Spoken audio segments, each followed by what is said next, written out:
Hello viewers, welcome to Easy Legal Talks. I am Advocate Vikas Kumar Sangwan, practising lawyer at Punjab and Haryana high court Chandigarh. आज हम लोग जो discuss कर रहे हैं वो है रिजर्वेशन का टॉपिक। अभी हाल फिलहाल जो रिसेंटली 2022 के अंदर जो एडवर्टाइजमेंट नंबर 5 का रिवाइज रिजल्ट जो इशू किया गया था, उसके बाद कैंडिडेट्स को रिवाइज रिजल्ट के हिसाब से उनको रीअलोकेशन ऑफ स्टेशंस और उनको प्रेफरेंस जो उनकी स्टेशंस की थी और डिपार्टमेंट्स की थी वो उनको अलॉट की गई थी।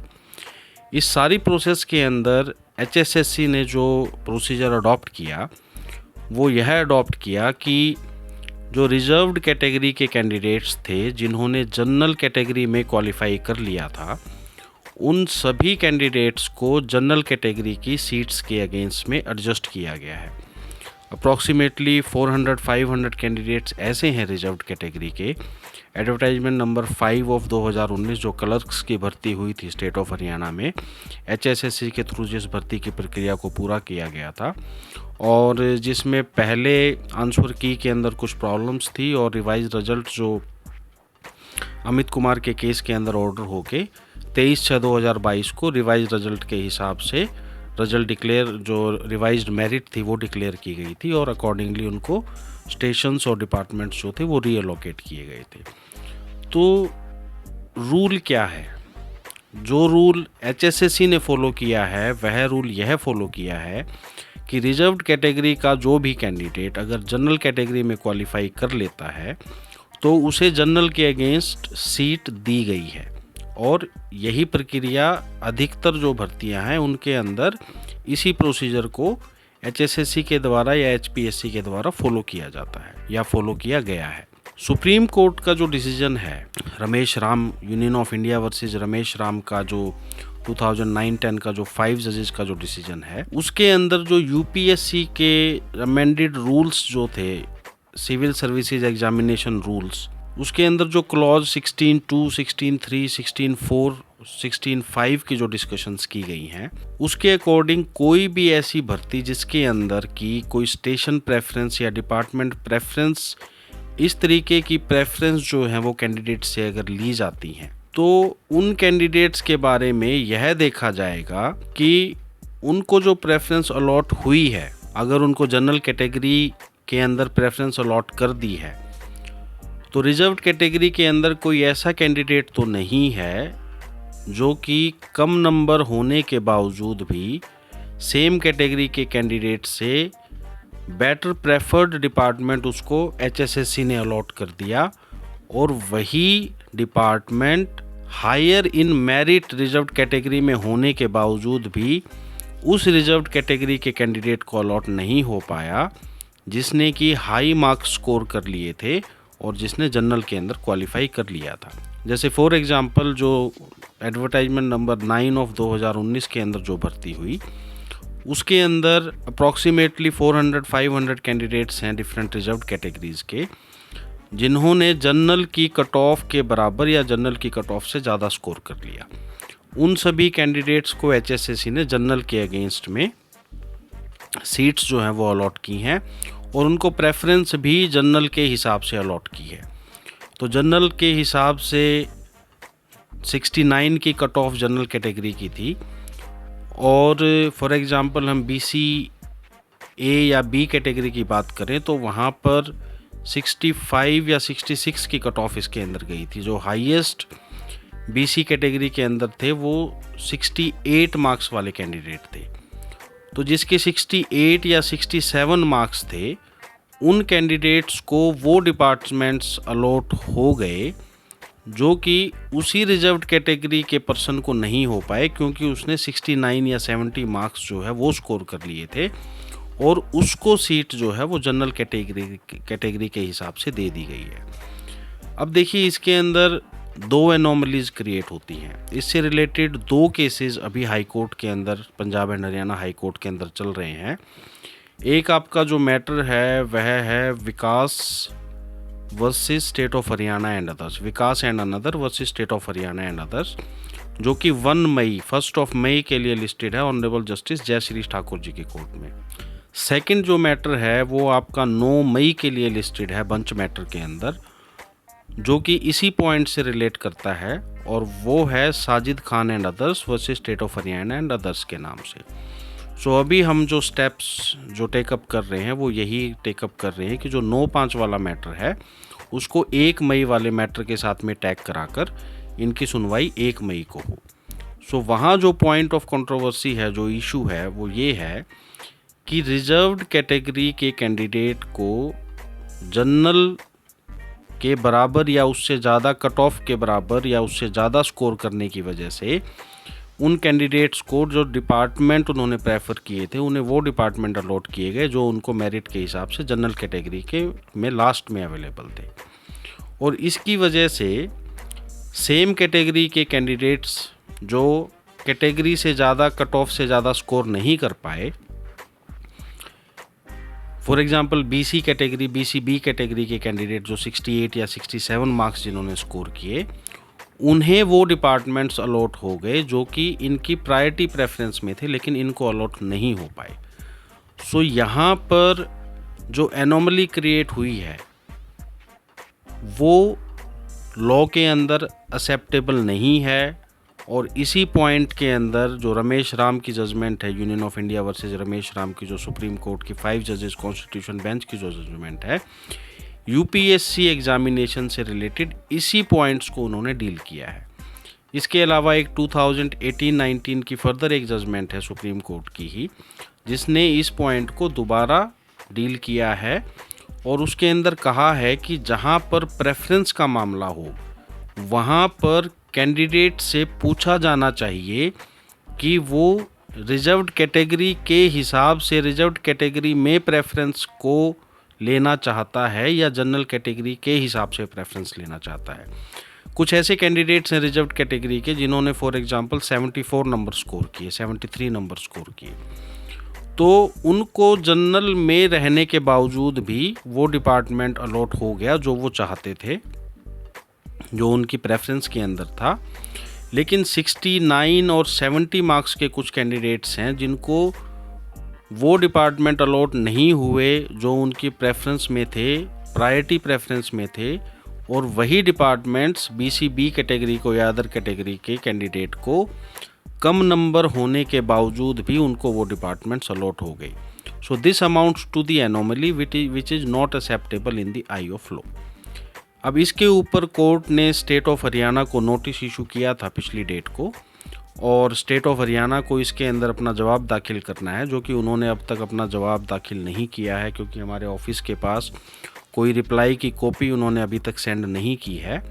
तो रिप्लाई सेंड करने के बाद ये मैटर फाइनल आर्गूमेंट के लिए अभी कोर्ट के सामने लिस्ट होगा। सो 1 मई को इट इज़ पॉसिबल कि स्टेट गवर्नमेंट इसके अंदर रिप्लाई फाइल करे और फिर जो नेक्स्ट डेट है इसके अंदर फर्दर आर्गूमेंट्स के लिए और डिसीजन के लिए ये केस आपका लिस्ट हो। सो फ्रेंड्स, यहाँ पर सुप्रीम कोर्ट ने जो लॉ ले डाउन किया है रमेश राम के केस के अंदर और फर्दर 2018-19 की जजमेंट के अंदर, उसके अनुसार अगर फॉलो किया जाए तो रिजर्व्ड कैटेगरी के वो कैंडिडेट्स जिन्होंने जनरल में क्वालिफाई किया है उनके पास चॉइस होनी चाहिए, उनको चॉइस एक्सरसाइज करने की ऑप्शन होनी चाहिए जिस टाइम पर स्टेशन की डिपार्टमेंट्स की अलॉटमेंट की बात होती है कि वो रिजर्व्ड कैटेगरी में अपना स्टेशन डिपार्टमेंट प्रेफर करना चाहते हैं या जनरल कैटेगरी के अंदर उनको जो भी मिल जाए उनसे उनको कोई ऑब्जेक्शन नहीं है उसके अंदर।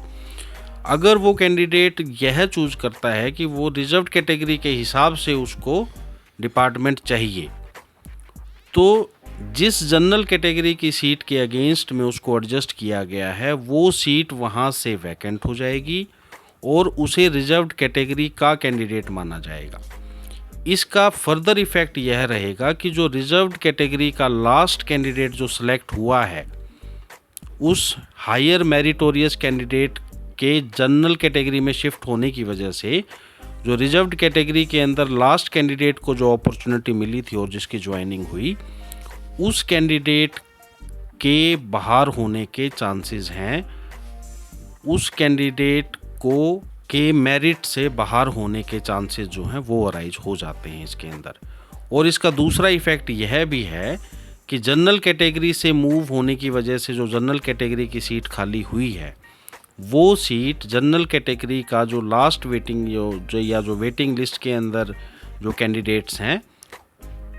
उनको वो सीट मिलेगी। तो इसके अंदर जो रिजर्वेशन की परसेंटेज का रूल है वो भी फॉलो होता है। जो इक्वलिटी है आर्टिकल 14 के अंदर,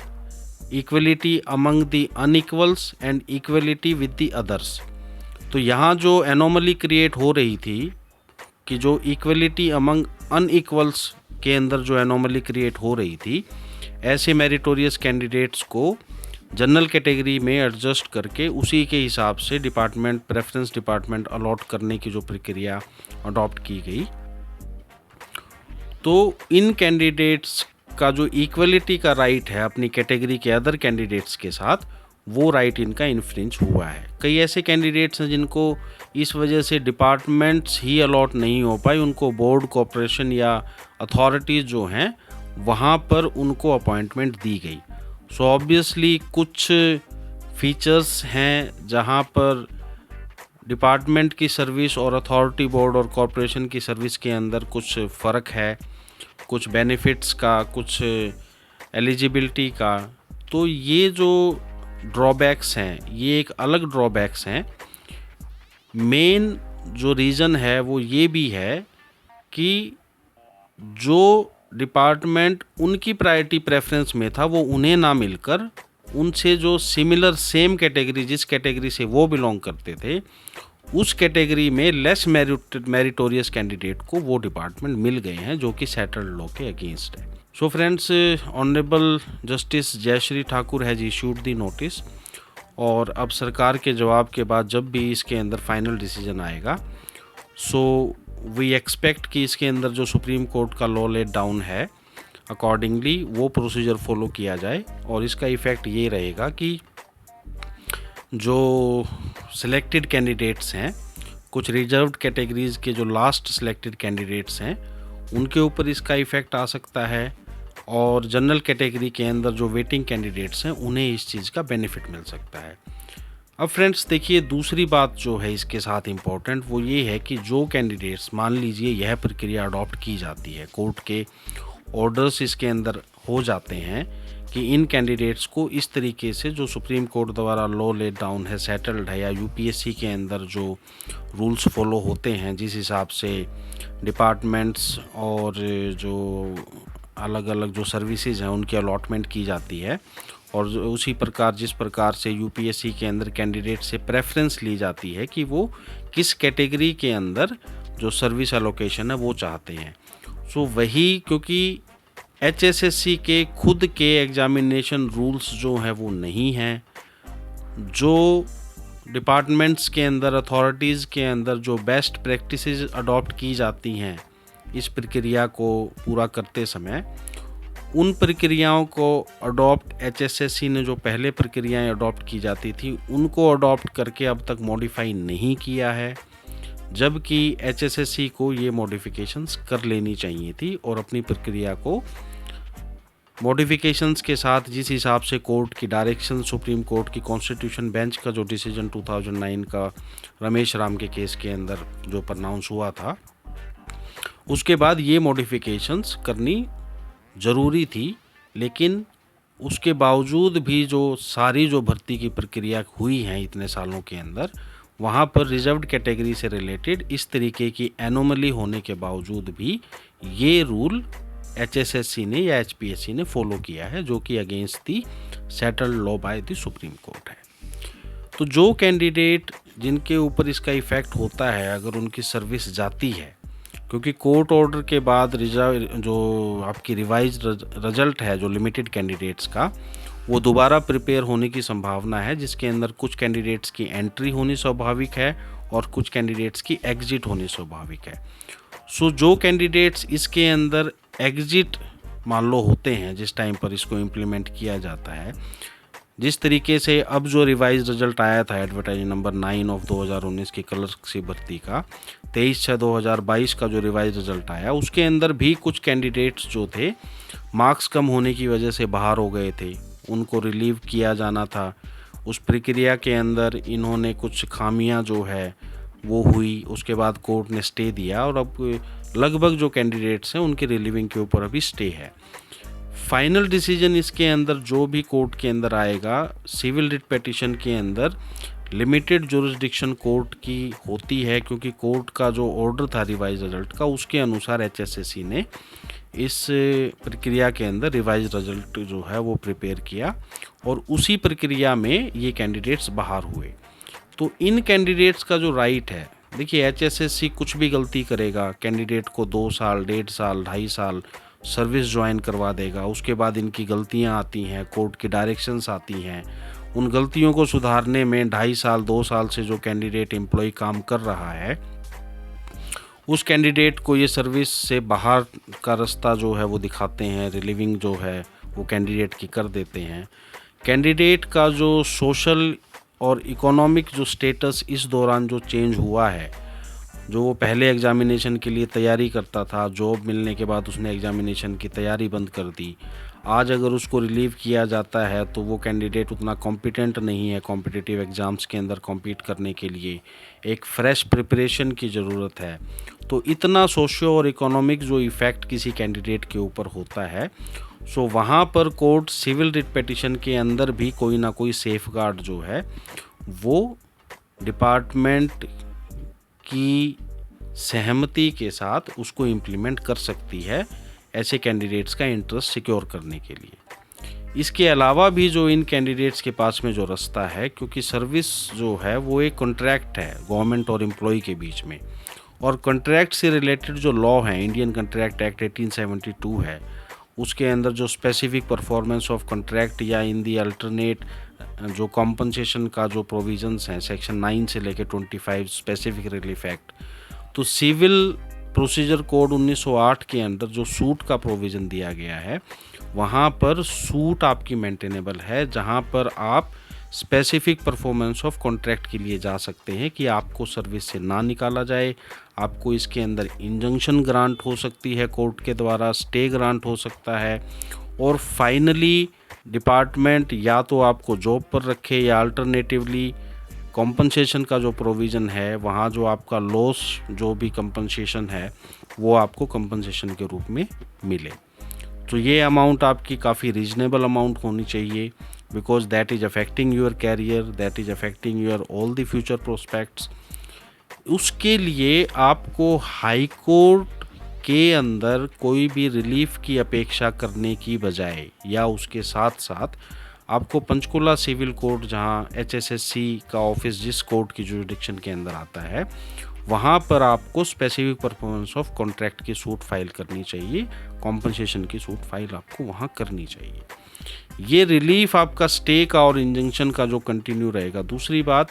सिविल सूट की आपकी एक लिमिटेशन होती है। हाई कोर्ट के अंदर जो केस पेंडिंग है वो समय गुजरता जा रहा है, आपको रिवाइज रिजल्ट के बाद, रिवाइज रिजल्ट के पहले जो कुछ कैंडिडेट्स डॉक्यूमेंट वेरिफिकेशन के लिए नहीं पहुंच पाए थे या कुछ अदर सिचुएशंस थी, तो कुछ ऐसे जेन्युइन कैंडिडेट्स हैं, we are not talking about those candidates जो पहले किसी फ्रॉडुलेंट वे के अंदर जिन्होंने सिलेक्शन जो है वो सिक्योर की थी, और सेकंड रिवाइज्ड रिजल्ट के दौरान जो प्रोसेस हुई उसके अंदर वो उस फ्रॉडुलेंट एक्ट को रिपीट नहीं कर पाए और वो अपनी सिलेक्शन को रीसिक्योर नहीं कर पाए। ऐसी कैंडिडेट्स के लिए कोई रेमेडी लॉ के अंदर नहीं है। They have to leave their job, they have to go to their places from where they started to join the services by adopting the fraudulent methods or fraudulent ways। लेकिन वो candidates जो genuine candidates हैं, जो marks कम होने की वजह से revised की, जो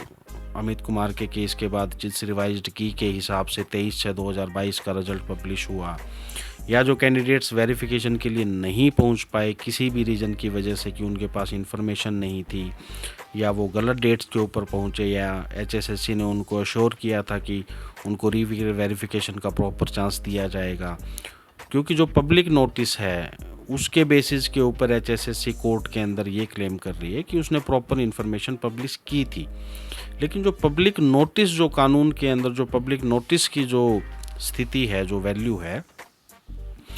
वो उन सिचुएशंस के अंदर उसकी वैलिड वैल्यू इस पर्पस के लिए मानी जा सकती है कि आपको कम्युनिकेट करने के लिए ये जो मेथड था ये सफिशिएंट था। अगर आप गवर्नमेंट जॉब नहीं कर रहे होते, आप डिपार्टमेंट्स के अंदर जॉब कर रहे थे,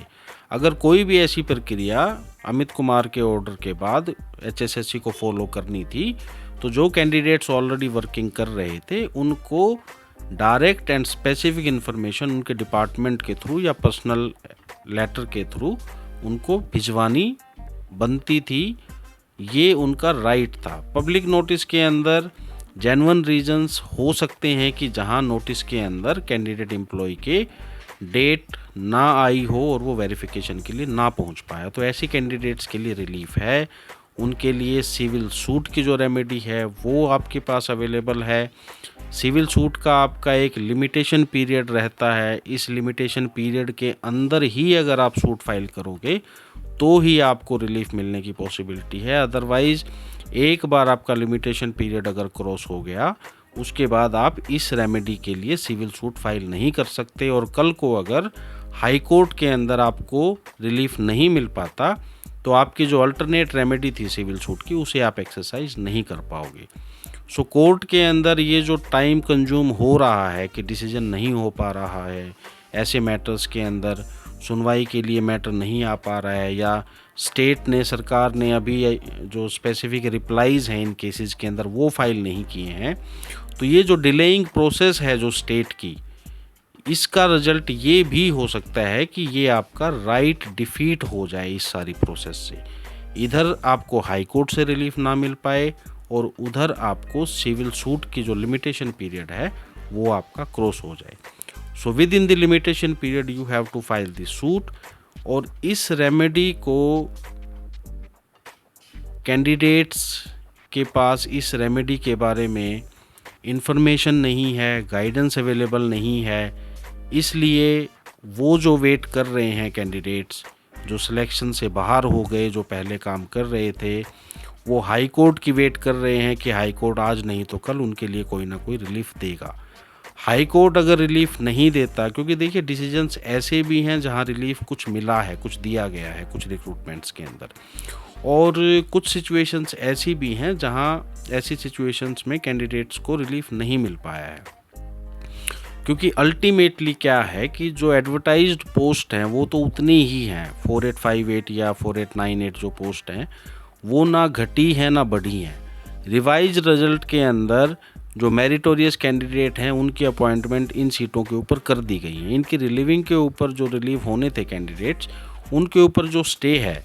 तो वो आज उन सीटों पर काम कर रहे हैं जो इस सिलेक्शन प्रोसेस का हिस्सा है ही नहीं। इन सीटों के अगेंस्ट में कैंडिडेट्स को डायरेक्ट एडजस्ट करना वो आपके कॉन्स्टिट्यूशन के फंडामेंटल राइट्स के खिलाफ है अदर कैंडिडेट्स के लिए, क्योंकि ये जनरल सीट्स हैं, जनरल पब्लिक की सीट्स हैं जो कि अगली एडवर्टाइजमेंट का पार्ट होनी चाहिए थी। सो इनको एडवर्टाइज करने की बजाय इनके ऊपर किसी भी अन्य भर्ती के कैंडिडेट्स को एडजस्ट करना वो जनरल पब्लिक जो है, कॉमन मैन जो है, उसके अगेंस्ट है। जो लोग वेट कर रहे हैं कि जैसे ही वैकेंसीज एक्यूमुलेट होंगी सरकार उनको पब्लिश करेगी, एडवर्टाइज करेगी, उनकी सिलेक्शन प्रक्रिया को शुरू करेगी और वो उसके अंदर पार्टिसिपेट कर पाएंगे। सो इन सारी टेक्निकलिटीज़ को देखते हुए अल्टीमेटली कॉम्पनसेशन जो है उस पॉइंट के ऊपर कोर्ट एग्री हो सकती है या नहीं हो सकती, या कोर्ट आपको ये भी कह सकती है कि जो कॉम्पनसेशन का आपका सिविल राइट है वहाँ आप अपनी सिविल रेमेडी को आप एक्सरसाइज करें। लेकिन यह कहने तक अगर आपकी सिविल रेमेडी का जो लिमिटेशन है वो अगर क्रॉस हो जाता है, तो सिविल सूट के अंदर जो लिमिटेशन एक्ट है, जो सेक्शन 5 है और सेक्शन 3 है जो इंडियन लिमिटेशन एक्ट का, उसके अकॉर्डिंग आपकी सूट टाइम बार्ड होने के बाद में कोर्ट उसको एंटरटेन नहीं कर सकती। और लॉ में कोर्ट किसी दूसरी हायर कोर्ट को भी पावर नहीं है कि वो इस टाइम को एक्सटेंड कर दे, except the power of the supreme court under article 142, जहाँ पे in the interest of justice supreme court has authority to pass any order in favor of any of the parties to meet the ends of justice in the interest of justice. So so high court से relief अगर decline होता है तो उसके अंदर supreme court में appeal की option आपके पास अवेलेबल रहेगी। ये आपकी सिविल रिट पिटीशन के बाद की रेमेडी आपके पास जो अवेलेबल रहेगी वो है। सिविल रिट पिटीशन के साथ जो आपके पास रेमेडी अवेलेबल है वो सिविल सूट की रेमेडी है, जिसे आप with in limitation period he exercise करें। आपको इस चीज़ का बेनिफिट मिलने की पूरी संभावना है। सीपीसी के अंदर जो ऑर्डर 27 है that deals with the suit by और अगेंस्ट द गवर्नमेंट और by a public servant exercising his authority. Contract act के अंदर जो आपका मिस्टेक ऑफ फैक्ट से रिलेटेड, मिस रिप्रेजेंटेशन से रिलेटेड, मिस्टेक ऑफ फैक्ट से रिलेटेड जो आपके प्रोविज़न हैं उनके अकॉर्डिंग ये कॉन्ट्रैक्ट जो है वॉइड नहीं है। यह कॉन्ट्रैक्ट वाइडेबल है जिसकी स्पेसिफिक परफॉर्मेंस आप अगर करवाना चाहते हैं, क्योंकि आपके इंस्टांस के ऊपर ये वाइडेबल होगा, तो आप अगर स्पेसिफिक परफॉर्मेंस के लिए इंसिस्ट करते हैं। और दूसरी बात, स्पेसिफिक परफॉर्मेंस जो स्पेसिफिक रिलीफ एक्ट है उसके अंदर जो स्पेसिफिक परफॉर्मेंस से रिलेटेड सेक्शन 10 है उसके अंदर 2019 में ही अमेंडमेंट्स आई हैं। सेंट्रल लेजिस्लेचर ने, पार्लियामेंट ने 2019-18 के 18-19 के अंदर जो स्पेसिफिक रिलीफ एक्ट का सेक्शन 10 है उसके अंदर अमेंडमेंट्स की हैं। पहले specific performance of the contract discretion of court होता था, जो कि अब मैंडेटरी कर दिया गया है। Now the first priority will be the specific performance of contract and in the alternative the other option will be to grant the compensation for the loss suffered by the person praying for the specific performance of the contract. So friends, share this information with those persons who are affected so that वो लोग समय रहते अपना इस बारे में steps जो हैं वो टेकअप कर सकें। इसके अलावा जो कंटिन्यूटी ऑफ सर्विस के जो केसेस आपके चल रहे हैं 9 मई के लिए जो लिस्टेड हैं, उसके अंदर अभी सरकार और डिले जो है वो करने के मूड में है, क्योंकि रिप्लाईज जो है वो इन्होंने अपने केसेस में अभी तक नहीं दिए हैं। और इसके अंदर जो हमारे जो पर्टिकुलर मैटर्स हैं उसके अंदर हमारी डी टैगिंग जो है वो हम फाइल करवा रहे हैं। तो पॉसिबली 9/5 को हम अगर इन्हें सेपरेट लिस्ट करवा के हियरिंग की हमारी कोशिश रहेगी। और जो रिसिलेक्टेड कैंडिडेट्स को कंटिन्यूटी ऑफ सर्विस से रिलेटेड जो रिलीफ ग्रांट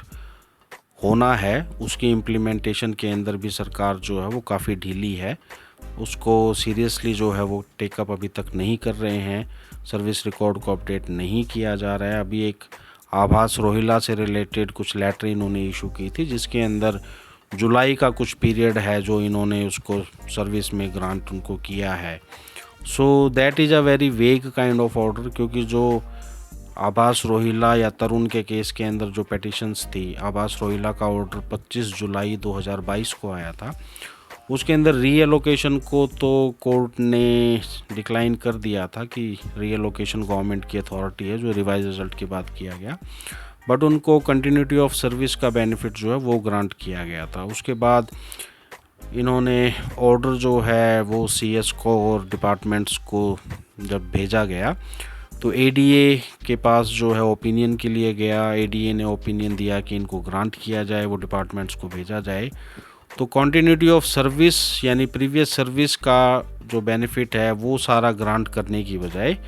इन्होंने ये एक जुलाई के पीरियड के कुछ पीरियड के लिए ये लेटर इशू कर दी है। तो that does not suit the cause and it is not going to serve any purpose, so it seems nothing has been done. अब इनको भी ये पता है कि हमने ये कर दिया, अब कैंडिडेट को अगर कोई भी दिक्कत है तो वो अपनी सूट फाइल करे, कोर्ट जाए, कंटेम्प्ट करे, तब तक इनको और टाइम अवेलेबल होगा। जब वो कंटेम्प्ट की प्रोसीडिंग सामने आएंगी उस टाइम पर ऑफिसर्स के ऊपर कोर्ट जब नाराज़गी दिखाएगी या कुछ पनिशमेंट उनके ऊपर अगर इम्पोज करने की स्टेज आती है तो वहाँ पर ये लोग कोर्ट के सामने फिर रिक्वेस्ट करते हैं कि डिपार्टमेंटल जो वर्क है उसके बर्डन की वजह से हम लोग इसको टाइमली नहीं कर पाए, ये रीज़न वो रीज़न, 10 तरीके के रीजंस कोर्ट के सामने पेनल्टी से अपने आप को सेव करने के लिए ये लोग फिर प्रस्तुत करते हैं। सो गवर्नमेंट अथॉरिटीज़ से काम करवाना is not only the court work, candidate को भी एक्टिव रूप से अपने मामलों को समझना, उनको अंडरस्टैंड करना, एडवोकेट की एडवाइस के हिसाब से प्रॉपर जो डॉक्यूमेंट्स डिपार्टमेंट को सेंड करना, टाइमली लीगल नोटिस सेंड करना या ऑर्डर की कॉपी सेंड करना, ये सारी प्रक्रिया करनी भी बहुत ज़रूरी होती हैं। कई कैंडिडेट्स जो हैं वो ये सोचते हैं कि चलो बंच मैटर है, हमारा इसके अंदर जो पार्टिसिपेशन है वो कुछ फ्यू थाउजेंड रुपीज़ की है, जो सबका ऑर्डर होगा वो हमारा होगा। तो उसके अंदर भी जब आपका ऑर्डर होगा, उसके बाद अगर आप इसी तरीके से अगर वेट करेंगे जिस तरीके से आभास रोहिला के केस में, तो इन्होंने आई थिंक अक्टूबर नवंबर में ऑर्डर भी सबमिट करवा दिया था उसको इम्प्लीमेंट करवाने के लिए, और उसके बावजूद भी आज अप्रैल मिड के अंदर ये स्थिति है कि उस ऑर्डर की इम्प्लीमेंटेशन कहाँ है, कहाँ हो रही है, क्या ऑर्डर पास कर रहे हैं। तो ये अभी जो ऑर्डर सर्कुलेट हुआ था जिसके अंदर जुलाई का कुछ पीरियड उनको आई थिंक कॉन्टीन्यूटी या सर्विस पीरियड में ऐड करने का जो बेनिफिट दिया है, उसको इस टाइप के ऑर्डर्स पास हो रहे हैं। पिछली कंटिन्यूटी ऑफ सर्विस नहीं की गई, जब इनको रीएलोकेशन किया गया, नए नए डिपार्टमेंट्स दिए गए, तब इनके सर्विसेज जो रिकॉर्ड थे उसको फ्रीज किया गया, उसके अंदर जिस तरीके की ऑप्शन सेलेक्ट की गई, इन सारी प्रक्रियाओं को करने की कोई ना तो आवश्यकता थी, लेकिन जो ये कॉम्प्लिकेशंस जो इन मैटर्स के अंदर पैदा हुई हैं, ये अभी अप्रैल का महीना आपका चल रहा है, सितंबर का जो पीरियड आएगा तब तक अगर प्रैक्टिकली देखा जाए तो जो 2020 में जिनकी ज्वाइनिंग हो गई थी उन कैंडिडेट्स के लगभग 3 साल पूरे हो जाएंगे। तो जिन डिपार्टमेंट्स के अंदर या हेडक्वार्टर्स के अंदर प्रमोशन जो है वो पेंडिंग है, वो होने हैं, उनकी लिस्ट प्रिपेयर होनी है, तो ऑब्वियसली ये जो कॉन्टिन्यूटी ऑफ सर्विस का बेनिफिट ना ग्रांट करने की वजह से और एम्प्लॉयज़ का, क्लर्क्स का सर्विस रिकॉर्ड अपडेट ना करने की वजह से जो कॉम्प्लिकेशंस पैदा हुई हैं, वो फर्दर कॉम्प्लिकेशंस प्रमोशंस के अंदर पैदा करेंगी, इश्यूज़ को भी पैदा करेंगी, लिटिगेशंस को भी पैदा करेंगी, और कैंडिडेट्स के लिए एक तरीके से एक हरासमेंट की जो सिचुएशन है कि सरकार की एडमिनिस्ट्रेटिव इनएफिशिएंसी की वजह से ही has to take the shelter of the court for the proper guidance, for the proper directions in respect of the relief which his right has been infringed or relief has been denied to that person. So friends, that is the update about the reservation scenario. It was an important update क्योंकि कुछ candidates की query आ रही हैं जो reserved categories में belong करते हैं, जिन्हें ऑलरेडी इस केसेस के बारे में पहले से जानकारी है और वो इससे रिलेटेड अभी अपडेट्स और इसके इफ़ेक्ट के बारे में उनकी कई क्वेरीज थी जो वो जानना चाहते थे। So I thought it proper to make this video on this topic. Along with that we have covered on the topic कि उन कैंडिडेट्स को क्या करना चाहिए जो रिवाइज रिजल्ट में इससे सिलेक्शन से बाहर हुए हैं, जो वेरिफिकेशन ऑफ डॉक्यूमेंट्स के लिए नहीं पहुंच पाए या जिनके नंबर भी कम हैं। और यही सिमिलर सिचुएशन अगर रिजर्वेशन की वजह से रिजल्ट फिर से रिवाइज होता है कुछ लास्ट कैंडिडेट्स का, तो उसके हिसाब से भी कुछ कैंडिडेट्स इस तरीके के हो सकते हैं जो कि रिजर्व्ड कैटेगरीज के लास्ट कैंडिडेट्स हैं। तो they also have this remedy of civil suit under this specific relief act, that suit maintainable and that is given under order 27 of CPC. So that's all for today, my dear friends, all the clerks, all the employees of government departments. So take care, have a nice time.